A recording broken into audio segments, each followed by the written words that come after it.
Welcome to Agri-Pulse Newsmakers, where we aim to take you to the heart of ag policy. I'm your host, Hannah Pagel. This week's show might look a little different as we bring you a special edition taking a look at the mental health challenges facing farmers and ranchers across the country. And we'll be joined by American Farm Bureau Federation President Zippy Duvall for the conversation. According to the National Rural Health Association, the suicide rate among producers is more than 3.5 times higher than the general population. The reasons for that disparity are perhaps as diverse as the agricultural operations that spread the countryside. In recent years, farmers and ranchers have faced challenges ranging from extreme weather events to financial hardships due to fluctuating commodity prices, labor shortages, trade disputes, and many other factors. Since most farms are family operations that can span many generations, modern producers can face pressures beyond simply keeping a business afloat. The heritage and legacy of the land can also weigh on their minds. When faced with more and more challenges, mental health can often take a backseat for producers. During today's show, we will dig into the conversation around the stigma of mental health in rural areas and the services available or in need of expansion to those who need help. Zippy Duvall is a Georgia farmer and serves as the president of the American Farm Bureau Federation. Farm Bureau and many other agricultural groups have worked to drive home the importance of mental health awareness in recent years. Duvall says it's an issue common to many farms across the country, including his own. I would say in my lifetime, through my career as a farmer, all the highs and lows, and especially during the 80s, I probably experienced a lot of stress and mental stress at that time that, it was a different time and nobody talked about it, But lately, in the last few years, I lost my wife, which was something very personal after a long battle with cancer. And that was very, very difficult for me as an individual to handle. And I thought I could handle anything, but if you bottle things up inside of you long enough, it becomes very detrimental to your health and the ability to do your job each and every day. Mm-hmm. What made you want to seek out resources to help you overcome your grief by losing your wife? Well, I think after it bottled up inside of me, I actually was at a meeting. I'm not sure which meeting it was. I think it was the Commodity Classic, and had a person want to interview me and do a podcast. And in that podcast, something surfaced about what I had experienced with my wife. And I was, 2 months out from her passing. I thought I was handling it really well. And when he asked me a particular question, it was like I couldn't control it. All the emotions inside of me just broke loose, and I got very emotional. But the more emotional I got, the more I talked about it, the more pressure seemed to come off of me. And I discovered right then, maybe I need to be talking about this more. And as I started talking about it, my friends played a major role. And, some of them would come and visit. Some of them put me in the truck and just ride around. And it was a tremendous help to me. I didn't have to go get any professional help. But a lot of the things that I experienced are things we're asking everybody to consider now, just like last month in Mental Health Month. We asked people, just drop a note to someone, write a little note to them that you think may be going through a difficult time, or go get them and ride them around in a pickup truck, or just give them a phone call and just lend an ear, because basically that's what my friends did, is they just gave me their undivided attention and let me talk through it. Not really giving me any advice, but just giving me somebody to talk to. Mm-hmm. Why would you say mental health is important to talk about, particularly in rural areas? Why is that important? Well, if you look across rural America, there's so many challenges that are facing our farmers, whether it be, now interest rates going up, there may be financial challenges, market challenges, definitely weather challenges, and then who knows what they're going through personally, like I went through myself. So there's a wide wide variety of things going on in rural America that's challenging our farmers and ranchers and their friends and neighbors around them. That it is time for us to talk about and make more people aware of mental stress and mental health, and also try to get rid of the stigma of what these farmers are going through, and tell them it's okay to not be okay, as long as you talk to somebody and seek out help, depending on what level of stress you're going through. We'll be right back with more mental health conversations with Duvall right after this. Regenerative poultry production is a process by which nature can actually recapture and restore the energy that is being taken out of a space. Farm Credit helped Rahi build his dream of regenerative poultry farming and encouraging fellow immigrants to find community in agriculture.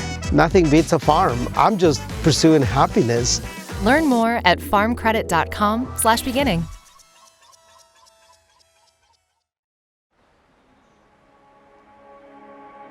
Farmers are always there for each other. We shed tears together, we celebrate together, but we also grow together. Farm Bureau is the largest general farm organization in the country. We have the farmers' back. If you're a farmer and you're not a member, we would welcome you into our Farm Bureau family. And if you want to know more about agriculture, come be part of this great family. Welcome back. Farmers are very prideful individuals and typically draw a great deal of strength from the success of their operations. But American Farm Bureau President Zippy Duvall says a mindset change will be needed for rural America to improve its mental health. I remember when we first started down this road, someone says, we can start having a really good meeting with a group of farmers on the county level and talk about stress, and talking about, how we might help each other. And then some older farmers stand up and say, nope, we don't talk about our feelings. We're tough. Nobody expects a farmer to complain about anything. We just have to suck it up and go on. And it just kills the conversation. We need to do the opposite. If you wipe that conversation away and someone leaves that meeting and doesn't help their neighbor, doesn't lend an ear, or them personally block it up inside them tighter, who knows what's going to happen to that person in the wee hours of the morning when they're stressed to the guilt and their mind is just being influenced by that pain and that stress. So we have to talk about it. We have to talk about it. Just like I said, it's okay to admit you're not okay. And our farmers and ranchers have got a tremendous challenge in front of them, just producing the food and fiber for this country and the additional population that's coming on. And all that responsibility comes down on our shoulders. And it is a national security issue because we can feed ourselves now, but if we can't do that if farmers aren't healthy, physically and mentally. So as you and Farm Bureau have worked on this issue, what has emerged as one of the biggest needs to improving mental health? We've discovered that there's a way to approach this that helps incorporate all people to help us achieve our goal of making sure that people are talking about it. We've worked with Farm Credit to take on the Farm State of Mind that was handed to us by Bayer. We've continued that work there and making sure that Farm State of Mind website is out there so that people can get the resources they need, either them personally or for a friend. And then, of course, we continue to work on substance abuse with the Farmers Union organization. We've really worked hard to bring awareness to that and try to help people that's going through depression and anxiety. And then we're one of the few groups that are touching back to our grassroots and getting grassroots involvement. We're teaching them how to recognize the symptoms, and we're teaching them where they can go find resources to might be able to help a friend or a neighbor. Mm-hmm.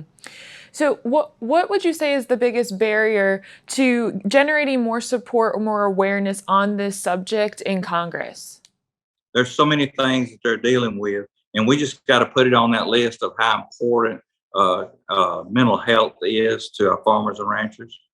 continue to talk about how important agriculture is to our economy and our national security, and make them realize that our farmers and ranchers are going through very, very difficult times, and they're carrying the load for this country. You know, it is a Farm Bill year. Is there any avenues that can be pursued to generate more support or get more resources in the next Farm Bill? I think all the things that's in the Farm Bill is an avenue to remove stress. Risk management tools that our farmers can take advantage of to make sure that their crop is covered, and if they have a natural disaster or a market disaster, they can get through that crop and get to the next year and assure them that their farms are going to be sustainable for the future, which comes in the Title I program. And then a conservation program where everybody in the world is looking at us to decrease the carbon coming off our land, wanting us to sequester carbon, wanting us to protect the water and the natural resources. We've been doing it for decades, but those programs treat us like partners and give us an opportunity. All of that stuff helps relieve a lot of stress that our farmers would be carrying on their own without that partnership. President Duvall, thank you so much for joining us today and sharing your story. Thank you so much. We'll be right back with this week's panel, but first, our Jana Roche Slice shows us where the mental health professionals are and aren't in this week's Map It Out. Access to healthcare services is critical to good health. But according to the Rural Health Information Hub, rural residents face a variety of barriers to healthcare access, and all are especially pronounced for mental health care. This chart displays counties that are considered mental health professional shortage areas. The communities receive a numerical score from 0 to 25. A higher number indicates a greater need for mental health providers. The purple and blue colors are for metro areas, and the shades of green categorize non-metro areas. As of last September, more than 60% of mental health professional shortage areas were located in rural America. When mental health services are lacking or non-existent, primary care providers are left to fill in the gaps.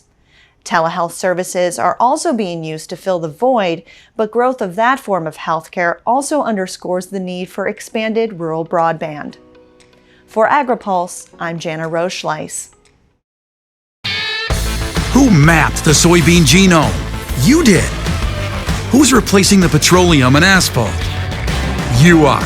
Who created biodiesel that increased your income 63 cents per bushel? You again. When you pool your resources through your soy checkoff, you're making sales, you're making breakthroughs that all come back to your bottom line. That's you. That's who, as your soy checkoff. Moving soy forward, moving you forward. It's not as simple just to wake up one day and go, I want to be a conservation farmer. You're changing how your farming practice is done. You're changing your operation. Farm Credit supported John and Kelly Watley as they shifted to more sustainable farming, improving the environment where they farm and live. Learn more at farmcredit.com/climate.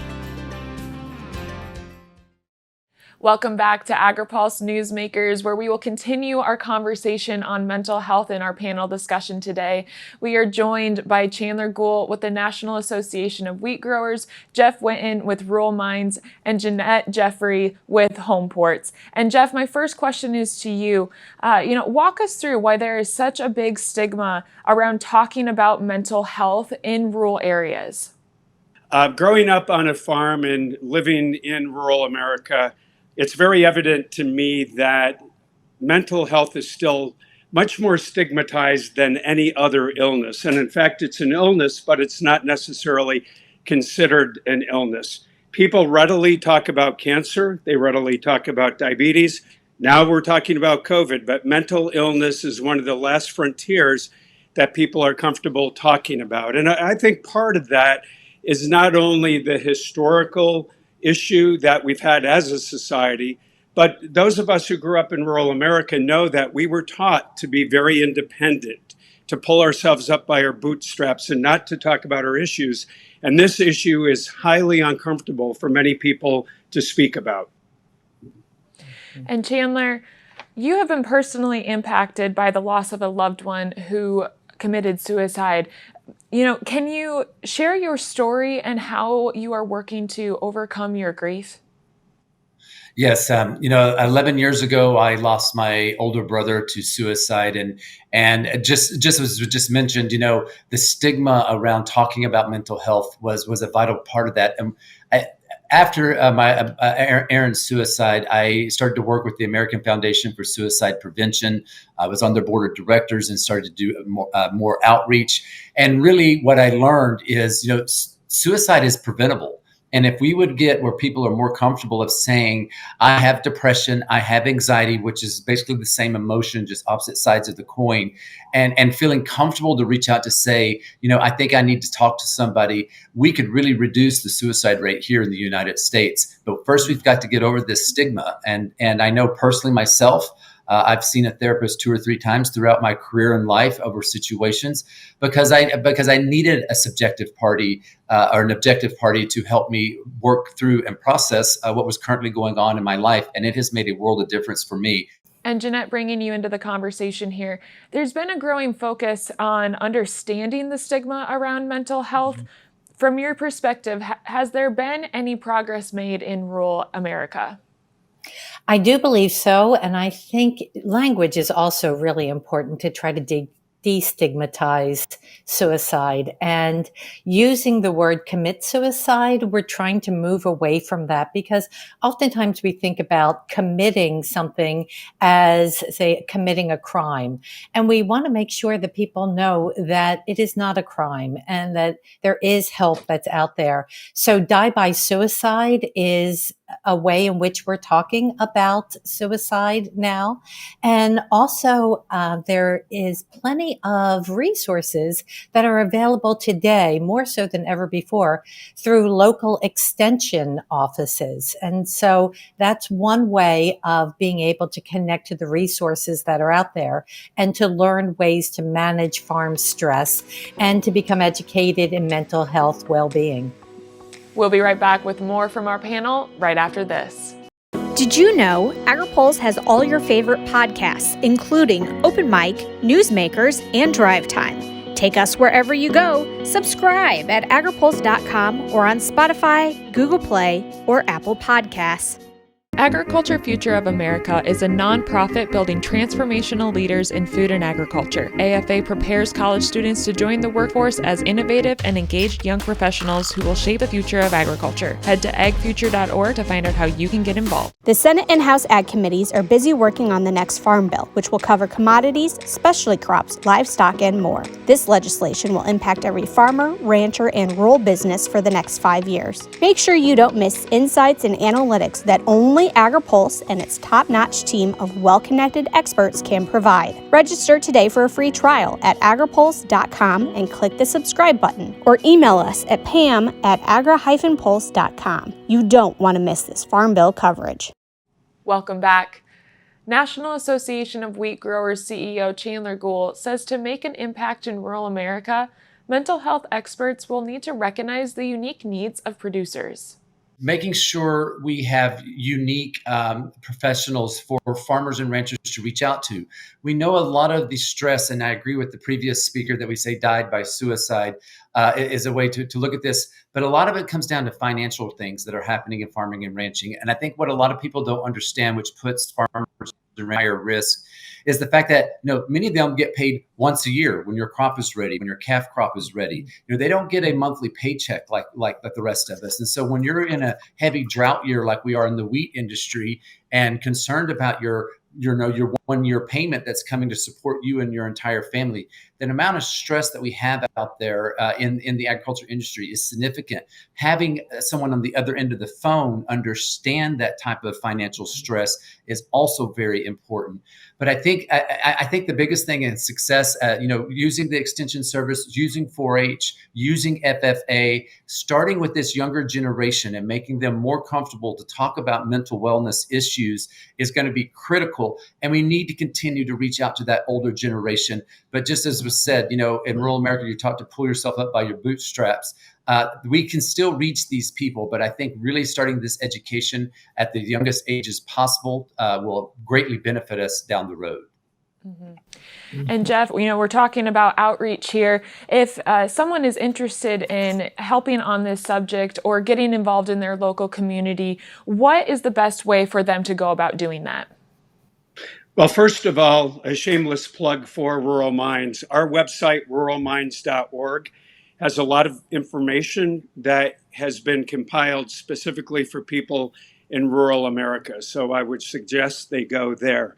Unfortunately, just like Chandler, my family was also impacted by suicide. My 28-year-old nephew, Brooks, who worked on our farm, died by suicide a few years back.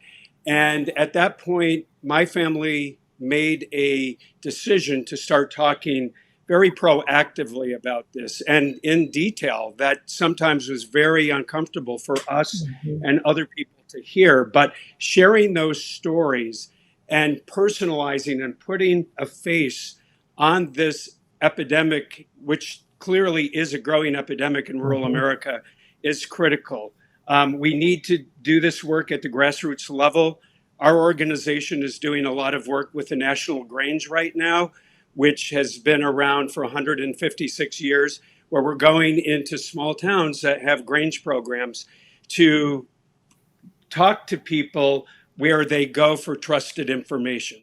And Jeanette, wrapping up our conversation with you, what advice do you have for people who may be concerned about a loved one's mental health? What advice do you have for them? Great question, Hannah. Thank you for that. So now we've streamlined the way in which folks can get help by calling 988, and that's the National Suicide Prevention Lifeline. And also, once again, a major plug for going to your area extension. I was trained in Michigan for farm stress management, and when I worked for University of Maryland Extension, we went all over the state and we provided training in farm stress management. University of Maryland, even though I'm no longer with them, they actually are offering free therapy services for farm families, and they'll make the connections either in person or teletherapy. And so, as Chandler said, that the funding sometimes is the barrier to getting the help that's needed, but that there are resources available out there.